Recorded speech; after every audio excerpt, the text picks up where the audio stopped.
مدینہ کی ایک جوان العمر لڑکی تھی، کنواری تھی، سبیتا اس کا نام تھا. سبیتا کہتے ہیں باوقار.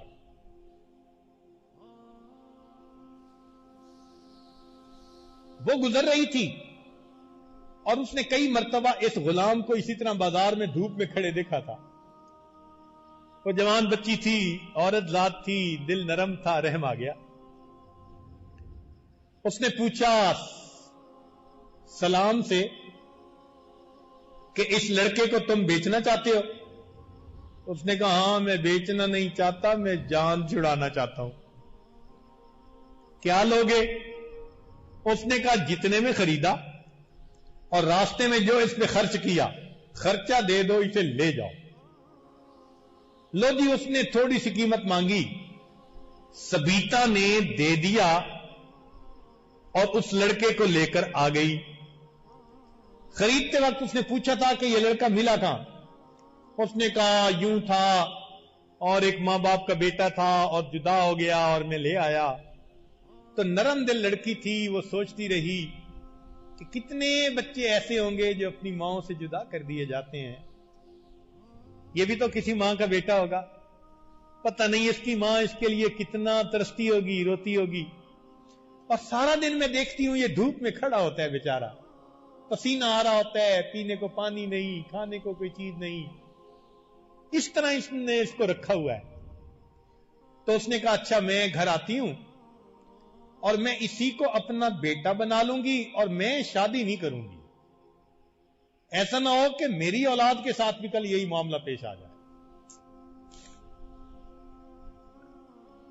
سبیتا نے اس بچے کو اپنے گھر میں جیسے بیٹے کو پالتے ہیں اس طرح پالنا شروع کیا. چنانچہ بچے کو اچھی غذا ملی، محبت ملی، تو وہ تو بھوکا تھا محبت کا.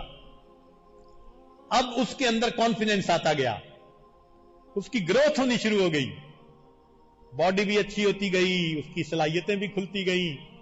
وہ ڈپریشن میں سے نکل آیا، ترو تازہ چہرہ ہو گیا.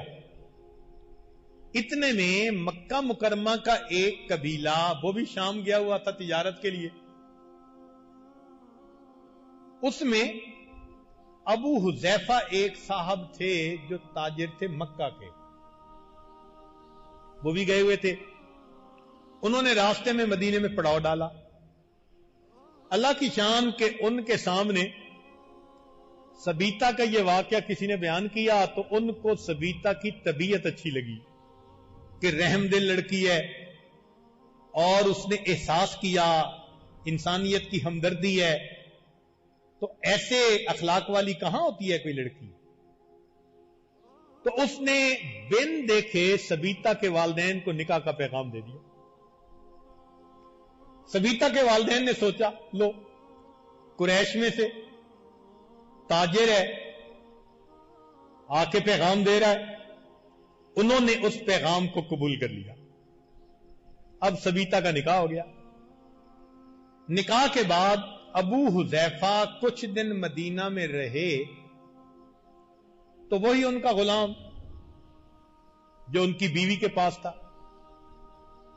پھر ابو حذیفہ مکہ مکرمہ چلے گئے تو سبیتا بھی مکہ مکرمہ چلی اور یہ غلام بھی جہیز میں ان کے ساتھ آگے گیا. مکہ مکرمہ جا کر جب انہوں نے اپنا سامان بیچ لیا تو وہ دوست تھے حضرت عثمان غنی رضی اللہ عنہ، وہ بھی تاجر تھے، وہ بھی تاجر تھے، بزنس مین، ایک دوسرے کے دوست تھے. انہوں نے یہ محسوس کیا کہ میرے یہ جو تاجر دوست ہیں نا، یہ مجھ سے ملتے نہیں، کنی کترا جاتے ہیں. دوستی کا ایک تعلق ہوتا ہے. ابو حذیفہ نے سوچ لیا کہ عثمان اگر مجھے نہیں ملے گا نا تو میں اس کے گھر اس کو جا کے مناؤں گا، پوچھوں گا ناراض کیوں ہو. لو جی، وہ عثمان غنی لانو کے گھر آ گئے. عثمان غنی لانو سے انہوں نے کہا کہ میں آپ میں کچھ ناراضگی کے اظہار دیکھ رہا ہوں، بدلے بدلے میرے سرکار نظر آتے ہیں. ان کا بھائی ہاں، اس لیے کہ میرا اور تیرا راستہ مختلف ہے، میں کیا دوستی بڑھاؤں تیرے ساتھ. اس نے کہا کیا مطلب؟ انہوں نے کہا دیکھ، تو لات اور منات کی پوجا کرنے والا، میں ایک خدا کی پوجا کرنے والا۔ یہ سن کے تو ابو حذیفہ کانپ گیا، ہیں بتوں کے خلاف بات کر رہے ہو؟ اس نے کہا ہاں، نبی صلی اللہ علیہ وسلم مبعوث ہوئے ہیں اور میں نے اپنے اس آقا کے پیغام پر لبیک کہی ہے اور میں اب مسلمان ہو چکا ہوں، لہذا میرا اور تیرا گزارا نہیں ہو سکتا۔ اب حذیفہ کو محسوس ہوا کہ میرا جگری یار مجھ سے جدا ہو گیا، تو انہوں نے یہ الفاظ کہہ دی، اچھا یار اگر وہ ایسے ہیں کہ انہوں نے تیری زندگی کو بدل دیا تو مجھے بھی ملا۔ عثمان غنی لانو نے کہا بہت اچھا۔ چنانچہ عثمان غنی لانو کی دعوت پر سالم بن جبیر ابو حذیفہ نبی علیہ الصلوۃ والسلام کی خدمت میں آئے۔ نبی علیہ السلام نے اللہ کا قرآن پڑھا اور قرآن نے دل کی دنیا کو بدل کے رکھ دیا۔ ابو حذیفہ مسلمان ہو گئے، گھر گئے۔ سبیتا نے دیکھ کر کہا کہ میں جو سکون آج آپ کے چہرے پہ دیکھ رہی ہوں یہ پہلے کبھی نہیں دیکھا۔ پہلے تو فرسٹریشن، کیا مسئلہ؟ کہنے لگے کہ میں مسلمان ہو گیا ہوں۔ وہ نیک دل بچی تھی، اس نے کہا اچھا پھر میں بھی مسلمان ہوتی ہوں۔ سبیتا نے بھی اسلام قبول کر لیا۔ اللہ کی شان دیکھیں کہ اسلام قبول کرنے کے بعد اس نے نبی علیہ الصلوۃ والسلام کی باتیں، تعلیمات سننی شروع کی۔ ایک مرتبہ نبی علیہ السلام نے فرمایا کہ جو غلام آزاد کرے گا اس کو یہ ثواب ملے گا۔ لو سبیتا گھر آئی اور اس نے کہا اس بچے کو، سالم کو، کہ بھئی اللہ کے نبی صلی اللہ علیہ وسلم نے غلام کو آزاد کرنے کی فضیلت بتائی ہے، میں تجھے اللہ کے راستے میں آزاد کرتی ہوں، جہاں جانا ہے چلا جا۔ اب وہ بچہ پریشان کہ میں کہاں جاؤں، میرا تو کوئی ہے نہیں۔ تو خامند کے دل میں بات آئی، پہلے بیوی نے رحم کیا تھا اور اس کو خرید لیا تھا، اب اس نے آزاد کیا ہے تو میں اس کو کیوں دور جانے دوں۔ ابو حذیفہ کہنے لگے کہ چلو میں آج سے آپ کو اپنا منہ بولا بیٹا بنا لیتا ہوں۔ لو جی، اب ان کا نام سالم ابن حذیفہ پڑ گیا۔ سالم ابن حذیفہ پڑ گیا۔ اس نے بھی کلمہ پڑھ لیا، چونکہ نوجوان بچہ تھا، ابتدائی عمر تھی جوانی کی، وقت تھا، یہ نبی علیہ السلام کی خدمت میں رہتا۔ وہاں رہتے ہوئے اس نے قرآن سیکھنا شروع کیا، علم سیکھنا شروع کیا۔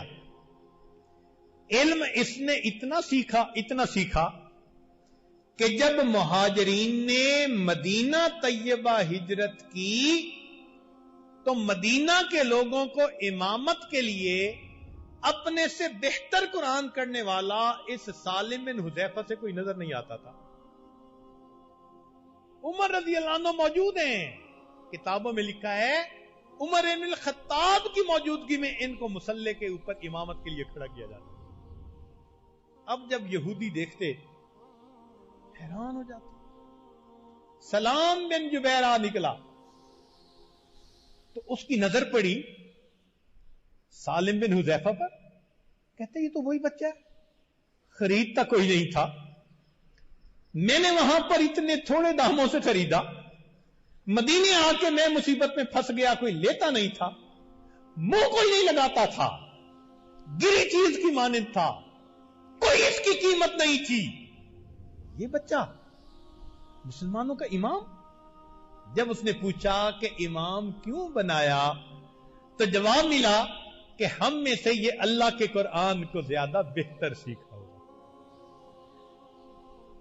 علم انسان کو غلامی کی گڑھے سے نکال کر بالآخر امامت کے مصلی پہ کھڑا کر دیا کرتا ہے۔